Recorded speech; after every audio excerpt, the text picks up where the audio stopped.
எல்லா ஃபங்க்ஷன்லையுமே பார்த்தீங்கன்னா வாழை மரத்தை வாசலில் கட்டியிருப்பாங்க. இது எதுக்காகன்னு நானும் பல தடவை யோசிச்சிருக்கேங்க. ஆனால் எனக்கு தெரியல. நான் நினச்சேன் இது டெக்கரேஷனுக்காக பண்ணியிருக்காங்க அப்படின்ட்டு. ஆனால் விஷயம் அது இல்லைங்க. மக்கள் அதிகம் கூடுற எல்லா இடத்துலையுமே வாழை மரத்தை வாசலில் கட்டியிருப்பாங்க. அதுக்கு முக்கியமான காரணம் வாழைக்கும் பாம்புக்கும் தொடர்பு இருக்காங்க. என்னன்னா, பாம்பு கடிக்கு முதலுதவியாக இந்த வாழை மரத்துடைய அடிக்கிழங்கோட நீரை கொடுத்தா அது ஃபஸ்ட் எய்டுக்கு யூஸ் பண்ணுற ஒரு மெடிசனாங்க. ஸோ அது மட்டும் இல்லாமல் வாழை இலையில் சாப்பிட்றது ரொம்பவே நல்லதுன்னு சொல்லுவாங்க. எனக்கும் ரொம்ப பிடிக்கும்.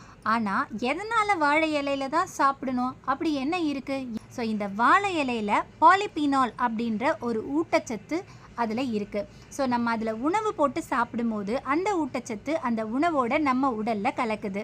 ஸோ இதனால் நம்ம ரொம்ப ஹெல்த்தியாகவும் இருக்கலாம். ஸோ இந்த இன்ஃபர்மேஷன் உங்களுக்கு ரொம்ப யூஸ்ஃபுல்லாக இருக்கும்னு நினைக்கிறேன். உங்கள் ஃப்ரெண்ட்ஸ் அண்ட் ஃபேமிலிக்கு ஷேர் பண்ணுங்கள். Please subscribe the channel. Thank you.